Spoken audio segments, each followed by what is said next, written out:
This is Neil Schneider for MTBS-TV at, I was going to say CES 2014, but I'm not. I'm actually at Piero's after CES 2014. You see, we're even working after the show.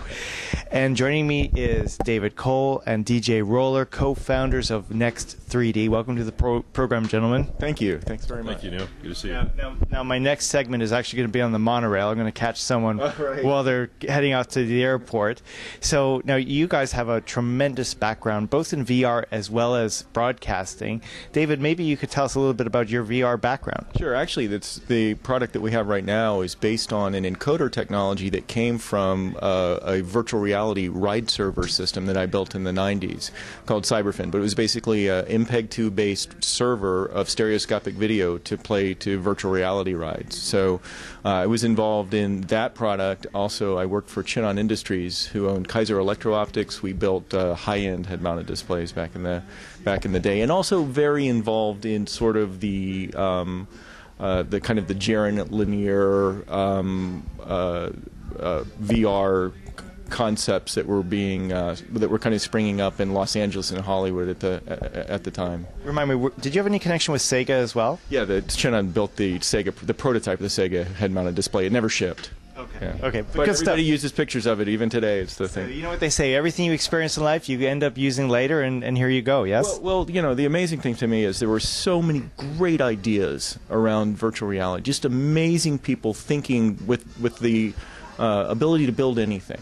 When the limitations were literally gone to what you could sort of conceive and build, there was such amazing thinking and really great thinking around non-linear experiences, non-linear narratives and whatnot. And unfortunately, that all existed until somebody actually put a head mount on their head and then turned their head, and the world tracked about 3 seconds later. And the technology just wasn't there, obviously. But that same energy seems to have not died. I mean, it was just, I think, dormant and seems to kind of be springing up right now. Now, DJ, you have, of course, an equally tremendous career, cinematography. Maybe you could tell us a little bit about your work. My background is in filmmaking, so from documentaries to feature films to films for IMAX theaters. And then in this space, it's been stereoscopic filming for IMAX films and feature films, like I said, but now we're applying that to this in orthostereoscopic, fully immersive virtual reality video.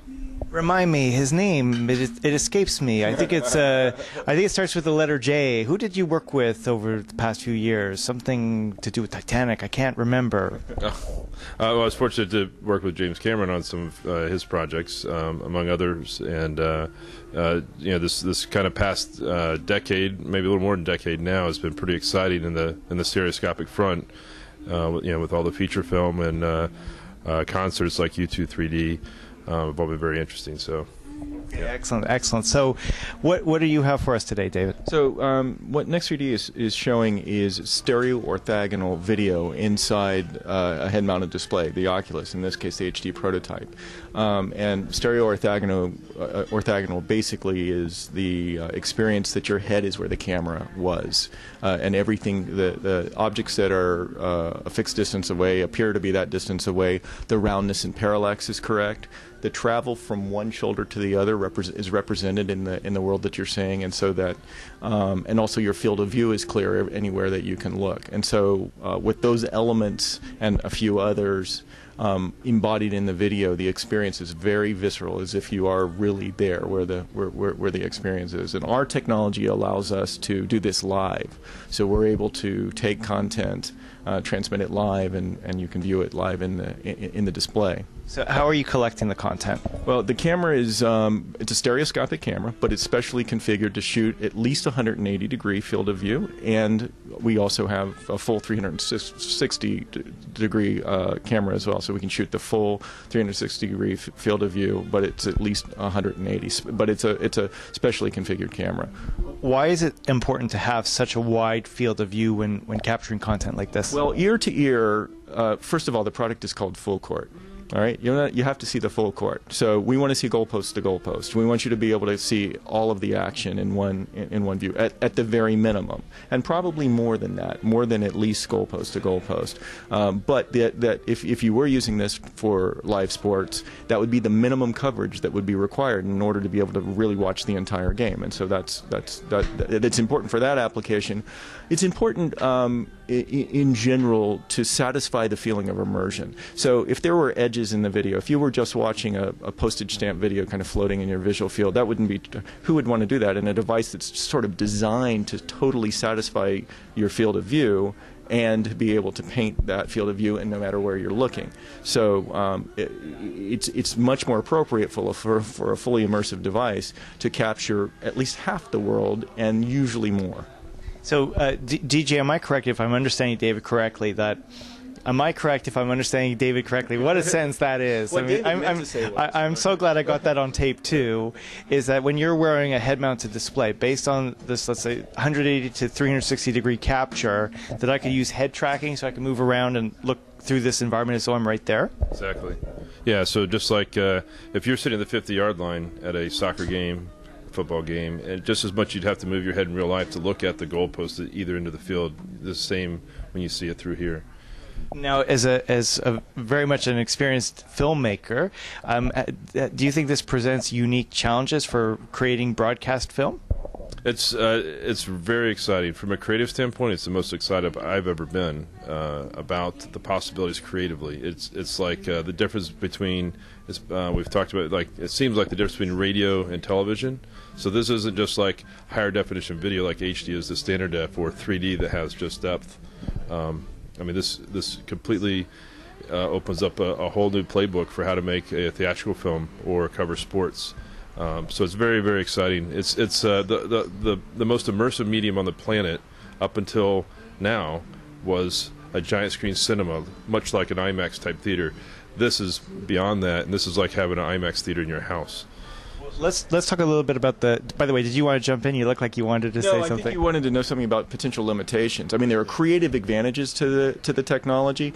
There are some things that you can't do that you would do with a conventional camera. For instance, you can't pan the camera. If we pan the camera, our audience will fall over on their face. That's how coupled you are to the experience visually. So there are limitations, but there are also tremendous creative advantages of being able to film in this format. So just like in 3D or filming for these giant screen immersive, there's things that physically just won't work, but as far as creatively, there's a whole new world of possibilities and things that we haven't even thought of yet, things yet to be discovered. Wonderful, wonderful. So in your opinion, what do you think the early experiences are for VR filmmaking? Low-hanging fruit. Low-hanging fruit, but where do you ultimately want to see this? Well, we firmly believe that live sports is an application that has legs. We've done enough of it now, and we've shown it to enough people that the reaction has been so overwhelmingly positive. I wish I could quote the reaction we had from Engadget yesterday, but it would be off color to your audience. But it was so sort of heartfelt about what this technology could bring to real avid sport fans and avid sport watchers. So we think that's sort of an obvious. And if you mean content genres, if that's what you're. There's also really interesting work being done in nature films and documentaries using the technology to kind of really put you in these environments that you otherwise couldn't be in a very realistic way. We have the camera technology now, and we're continuing to innovate in that area. And with the knowledge that we have, we're bringing in from some of the immersive mediums we've been filming in over the years. It's really helping us to kind of ramp that up quickly with custom optics and custom rigs that aren't available right now. So it's been some fun on that front, kind of breaking new ground with new camera system designs that are completely unique. Now go ahead. Horror is an obvious application. I mean, we've got some content in here that's just absolutely terrifying. I mean, it worked in a great way. It's fun, but it's really an environment where you can build a tremendous amount of suspense. Well, I want to obviously try this. So why don't we why don't you tell us a little bit about the equipment that you're using, and then we'll get started. Well, it's just Oculus has been has been kind enough to provide the HD prototype for us to be able to use and develop the live sports application. So what we're actually going to show, this was a live sports capture. We're going to show you some content from the Yale Princeton football game that we captured as in conjunction with ESPN. All right, sounds good. We're going to give this a go now. Right. I've never used this before, by the way. Okay. Hold the mic and put this on. Hold it for me. Great. Yeah. And you should be playing. Oh, here we go. Look around. Oh, very nice. So what I'm seeing, I'm looking at a football field. I see a stadium. So I could literally, I could look around.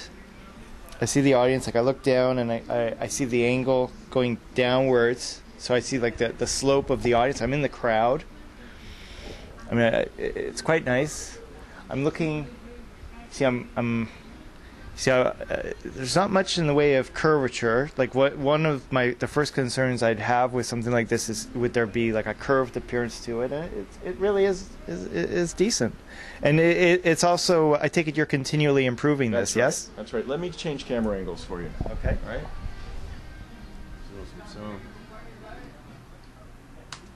Okay, now you're down at the end zone. Okay, let's take a look. See here. Okay. So yeah, from my point of view, it's as though I'm on the field. So I'm looking at the players. I could look up, almost right up to the sky. So how would you describe the range of movement? I know you're doing, let's say, a 360-degree, well, not 360, so maybe a full 180 degrees right across. And how much field of view are you using at a time? It's device dependent, so it's different in this than it is in the dev kit. So how much of the frame you're seeing? You're seeing less than a third of the full frame at one time in the dev kit, and you're seeing a little less than that in this device. You know what? I didn't think to test for this. It works. But you can roll your head. And well, I knew to try it, you see. So let me show you something else real quick while you've got it on. Okay. All right. This one's fun. Okay. All right. I'm showing a boxer. I'm seeing a boxer, excuse me. And I think I could take him. But anyway. All right. Okay, nice stuff. So this is nice stuff. So I'm going to take this off now. Very exciting. This looks like it's got a lot of promise. I mean, we're already seeing the head-mounted display devices getting better and better, and there might be technologies that could use this beyond the VR devices. What kind of options are you looking at? So one of the things that is valuable to the broadcaster is the ability to utilize the full court transmission for these devices, but other applications where you might be able to utilize the panoramic view. One is web over-the-top delivery or internet delivery of a sporting event where you might be able to pan around inside a window, inside the window. The other one is if you're viewing that same content on a device that has an accelerometer, we have an application for iPhone and Android devices that allows you to actually use that to pan around the full court feed. So that allows the full court transmission to be utilized to sort of double and triple dip on it. In the reciprocal of that, we can bring traditional broadcast elements into the device. So we can allow you to, and actually I can show you this, we can bring in instant replay. We can float a scoreboard in your visual field. We can show you the close-ups. We can lay in the infographics, like the first and 10 down lines. All of that information, the live broadcast information, can be integrated into this as well. So. Go ahead. No. So it sort of goes both ways. The full court, there are more conventional internet delivery utilizations for the full court stream, and then we can also pull in the live broadcast elements and put them in the experience inside the device. I was just thinking from, technically, one of the big concerns when dealing with a head-mounted display and head tracking is that horrible L word, latency. Right. But what I gather is you're capturing the image, let's say 180 degrees at a time. So even if you're only seeing a portion of it, you're not really expecting the broadcaster to to interact where you move your head, the broadcaster has to adjust their view. Nothing has to change on that. That's all baked in. It's all baked in. So the broadcaster sends the full signal, That's right. and it's your local viewing apparatus that decides what you see. That's exactly right. You're virtually the cameraman here. You look, you direct where the camera goes by looking. Like if you're at the game, you're going to decide where you want to look to watch the game. You're going to do the same in here. The user is going to decide where they want to look. So what has the response been so far? Fantastic, incredible. In fact, I guess I can quote. There's a very prominent sports broadcaster in this country. The CTO recently said, "I think I know how radio felt when television came in and gave their pitch." So we're getting great response from the broadcasters, and I think that you'll start to see some fruit of that labor certainly by the time these devices are in consumers' hands. Now, I would say our industry, like the VR industry as a whole, is still very formative. And what I mean by that is people are continually inventing and improving, Like we just, we had a meeting with Oculus earlier. It's been hyped as, oh, this is what the consumer Rift is going to be like. But at the end of the day, I think we're going to see more revisions before they're ready to actually release something. So from the point of view of someone who's creating content from live capture, what aspects would be helpful for you so that devices are more in tune with what you're looking to achieve? The persistence issue is one that you can see in the device. So that Oculus has done a great job of addressing that in the latest hardware, and so that's a factor. We often do a demonstration in the lower resolution dev kit first because of the field of view, and then we show the HD prototype to take the curse off of the resolution issues. So the improvement, going back to the dev kit and beyond field of view is critically important to the experience. So those things, but those are all in the roadmap anyway. I really don't think there's to a certain extent they're making the perfect device for us.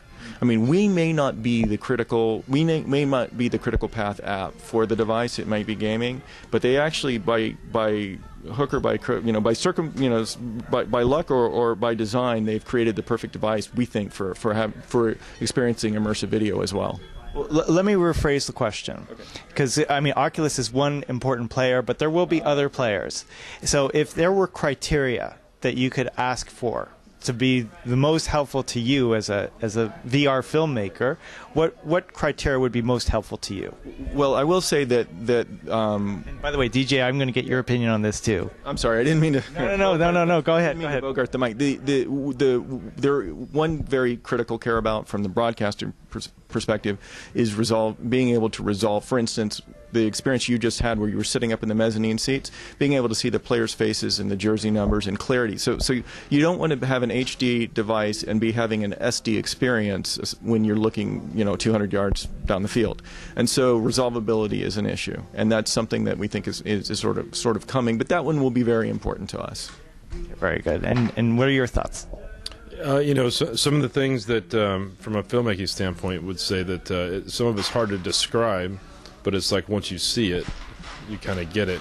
But on the same note, there's a lot to learn, but in an exciting way, learning creatively. There's a lot of room to explore. So I think, as I mentioned earlier, it's there are things physically that won't work, they won't. But there's a much larger space that's just untapped for creative discovery, and it's a whole new world. So thank you both for doing this impromptu interview. Glad to do it. And I'm really looking forward to seeing this grow. This is very exciting stuff. I mean, we've seen a lot of digital stuff, gaming, and so on, but this is the first live action stuff I've seen for VR. And I think it's very promising.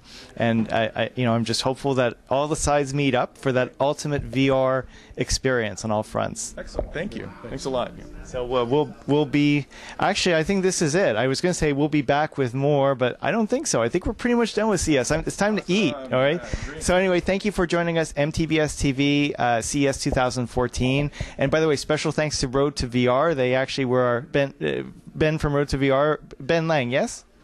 I can't. Yeah, good. I want to make sure I got your name right. So sorry.